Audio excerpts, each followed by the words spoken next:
खाना चटनिए खातिर राजा जी, चटनिए खातिर राजा जी चलवले चटकाना चटनिए खातिर राजा जी चलवले चटकाना चटनिए खातिर राजा जी। कौन उपाय कके राजा के मनाई, राजा के मनाई हो राजा के मनाई। कौन कौन खाना हम बना के खियाई, बना के खियाई हो बना के खियाई।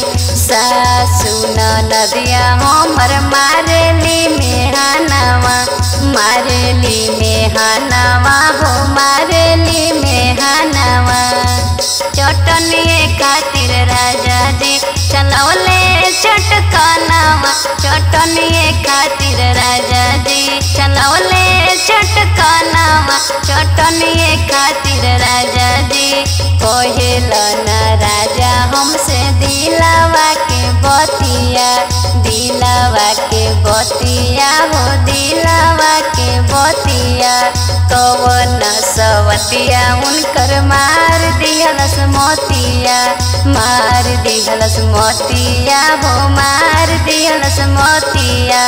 मारे खातिर ढूंढस रहस कौनो बहाना चटनिए खातिर राजा जी, चटनिए खातिर राजा जी चलवले चटकाना चटनिए खातिर राजा जी चलवले चटकाना चटनिए खातिर राजा जी।